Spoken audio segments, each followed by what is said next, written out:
যুদ্ধে নিজেদের ক্ষয়ক্ষতি লুকিয়ে মিথ্যাচার করা পশ্চিমাদের এক চিরাচরিত স্বভাব, যা দিয়ে বরাবরই তারা প্রতিপক্ষের ক্ষমতাকে ছোট করে তুলে ধরতে চায় বিশ্বের কাছে। সম্প্রতি ইরানের পারমাণবিক স্থাপনায় মার্কিন হামলার জবাবে ইরানও করেছে পাল্টা আঘাত।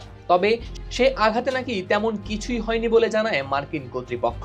তবে প্রায় 1 মাস পর প্রকাশ্যে এসেছে ইরানের হামলায় কাতারে অবস্থিত মার্কিন বিমান ঘাঁটির ক্ষয়ক্ষতির চিহ্ন। বিভিন্ন স্যাটেলাইট প্রতিষ্ঠানের ছবি বিশ্লেষণ করে আন্তর্জাতিক কয়েকটি গণমাধ্যম বলছে, ইরানের হামলায় ক্ষতিগ্রস্ত আল উদেইদ মার্কিন বিমান ঘাঁটির একটি অত্যাধুনিক জিওডেসিক ডোম, যার প্রভাব পড়েছে যোগাযোগ ব্যবস্থায়। 11 জুলাই শুক্রবার অ্যাসোসিয়েট প্রেস এপির বিশ্লেষণ করা ছবিতে দেখা গেছে সেই চিত্র। যদিও এ ব্যাপারে এখনো মুখে কুলুপ এঁটে আছে Pentagon. Colour expert, George sap এবং মাইল্ড অন হ্যান্ডস টেকনোলজি সমৃদ্ধ অরিক্স ক্রিস্টাল ওয়াশ আপনার লন্ড্রি এক্সপার্ট। গেল 23 জুন কাতারের দোহা শহরের পাশেই অবস্থিত আল উদেইদ বিমান ঘাঁটি লক্ষ্য করে কমপক্ষে 19টি ব্যালিস্টিক মিসাইল ছুড়ে ইরান। তখন পেন্টাগন দাবি করেছিল হামলায় নাকি হয়নি কোনোই ক্ষয়ক্ষতি, কিন্তু প্ল্যানেট ল্যাব ও অন্যান্য আন্তর্জাতিক স্যাটেলাইট সংস্থার বিশ্লেষণে জানা যায় চাঞ্চল্যকর তথ্যের ভিন্ন এক গল্প। ছবিগুলো বিশ্লেষণ করে আন্তর্জাতিক বিভিন্ন গণমাধ্যম জানায় ঘাঁটির ভেতরে থাকা অত্যাধুনিক জিওডেসিক ডোম, যেটার ভেতর ছিল মার্কিনীদের সবচেয়ে নিরাপদ যোগাযোগ ব্যবস্থা, তা নেই আর আগের মতো। সেই গম্বুজের অস্তিত্ব 23 জুনের ছবিতে থাকলেও 25 জুনে তা উধাও। কাছাকাছি ভবনগুলোতেও মিলেছে বিস্ফোরণের চিহ্ন।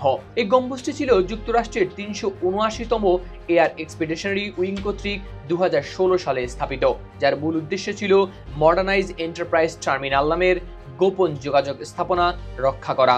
শুরুতে বিষয়টি স্বীকার না করলেও পরে পেন্টাগনের মুখপাত্র শন পার্নেল মেনে নেন ইরানি মিসাইলের রাডারে ডোমে আঘাতের কথা।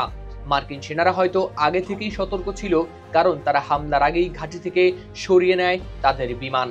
যদিও ট্রাম্প দাবি করেন ইরান আগেই জানিয়ে দিয়েছিল তারা কখন প্রতিশোধ নেবে, তাই প্রাণহানির কোনো ঘটনা ঘটেনি। তবে ইরান তাদের পক্ষ থেকে বলেছে তারা ঘাঁটিতে বড় ধরনের ধ্বংসযজ্ঞ চালিয়েছে, এমনকি যোগাযোগ ব্যবস্থাও পুরোপুরি বিচ্ছিন্ন করে দিয়েছে। খামেনির এক উপদেষ্টাও বলেন আল উদেইদ থেকে অন্যান্য ঘাঁটির সঙ্গে যোগাযোগ সম্পূর্ণভাবে বিচ্ছিন্ন হয়ে গেছে। মধ্যপ্রাচ্যে যুক্তরাষ্ট্রের সবচেয়ে বড় ঘাঁটি কাতারের এই আল উদেইদ বিমান ঘাঁটি, যা কাজ করে মার্কিন সেন্ট্রাল কমান্ড সেনকমের হেডকোয়ার্টার্স হিসেবে। 1996 সালে 60 একর এলাকা জুড়ে তৈরি করা হয় ঘাঁটিটি।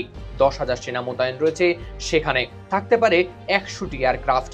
ইরাক, সিরিয়া ও আফগানিস্তান মার্কিন অভিযানের কেন্দ্র হিসেবে কাজ করেছিল এই আল উদেইদ বিমান ঘাঁটি। হাওলাদার শামীম, RTV।